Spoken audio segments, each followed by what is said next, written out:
And here we are on Entomb Valley, and in the upper right-hand corner of the map, we have our TL Protoss player, the second player now for SlayerS. It's Arthur.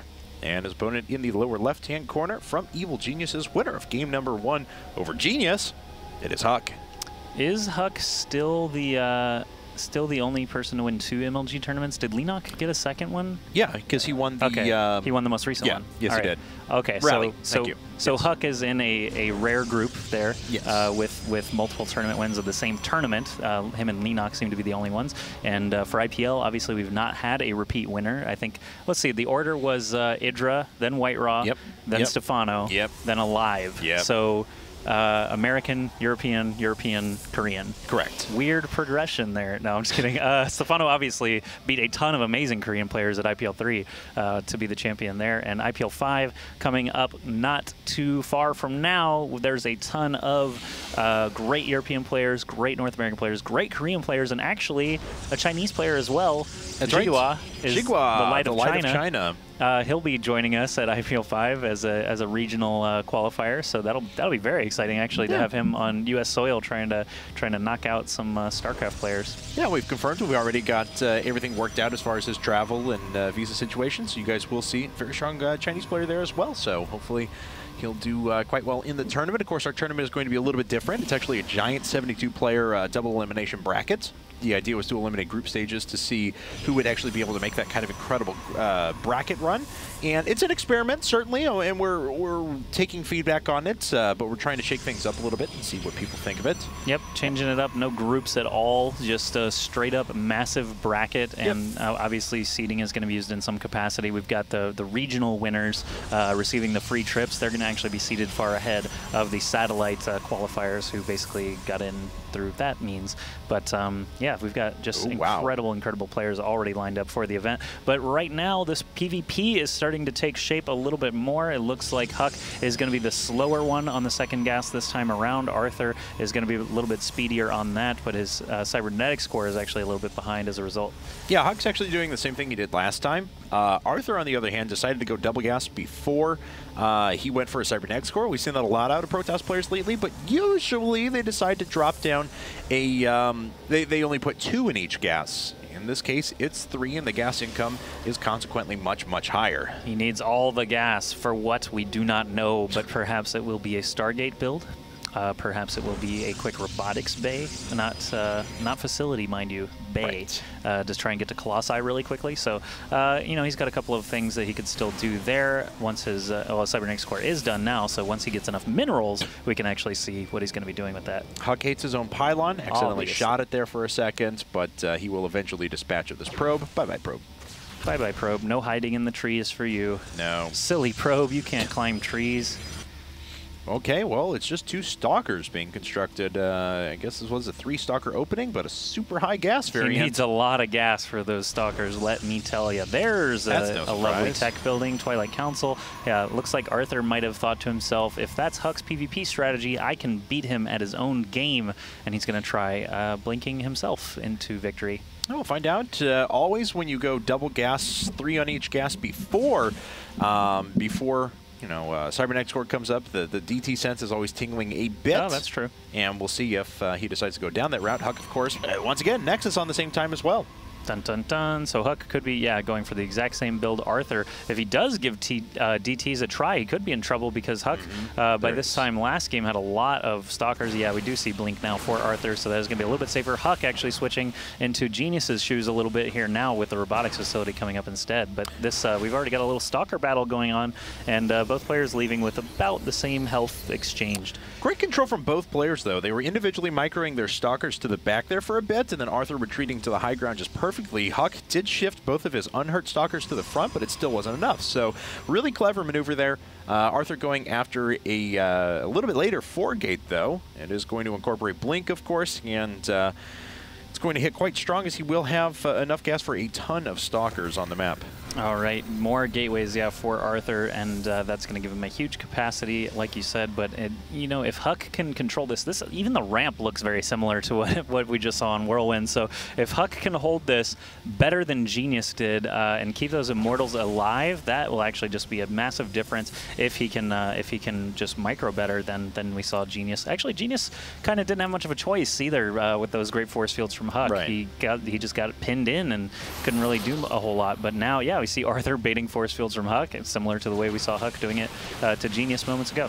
Okay, well, Huck does have his Immortal up at the front. He had cut probes for a little while, so he wanted to concentrate on all attack forces. He's been stuck at 27 for a second. Nice little hidden pylon there around the side for Arthur, and he continues to warp in at the front, and here comes his army. All right, he doesn't have any force fields available like we saw from Huck last time, but he does jump directly onto the Immortal, powers it down, and now Huck is in a strange position. He's got not a lot of fighting forces. The Zealot's actually doing a decent job, but Arthur is going to be able to blink back individual units here and continue warping in 3 Stalkers at a time. No Stalkers died after the blinking began. A new Immortal is out now, though, and Huck could chrono boost these as we continue on. Those Zealots just did work. Yeah. I mean, those Zealots were just amazing. He loses a little bit of shields once again on Immortal, but the defensive position for Huck is way better than it was for Genius just a little bit ago. Yeah, so we've got 7 Stalkers standing for Arthur, 7 Stalkers standing for SlayerS Arthur, and he is going to. Yeah, there's no golden rings. What? Why are you misleading the viewers? Right underneath that Stalker right now. Oh, okay. That's 1. Yeah, if you highlight all the Stalkers, there would be 5, I guess. That's true. Because there's 5 for him. Anyway, 2 Immortals are out. Lots of Zealots standing around. They actually did some great work just a moment ago, so let's see if Huck can continue that. He is breaking down the Destructible Rocks here. That'll be great for Arthur if he does actually manage to get those down. It's a unique strategy here. Because the pylon is to the right there, he can start warping in Zealots and Sentries as well to complement this force. But the 2 Immortals from Huck actually being very gutsy there. There are no Sentries there to pin him in. All the Sentries of Arthur are back at his base to prevent any kind of Stalkers coming in or Zealots or what have you, trying to kill probes. So good defensive mind there from Arthur as well, but I don't think he's going to be able to break into this quite like we saw last game. This is not a great position for Arthur, I have to say. The worker count is actually not all that different between our 2 players, so we'll be able to catch up in economy, or stay close, I guess I should say, when this Nexus is actually done. But the army difference for these players is just staggering at the moment. We've got close to equal amounts of Stalkers, but then 3 Immortals, 8 Zealots on top of that.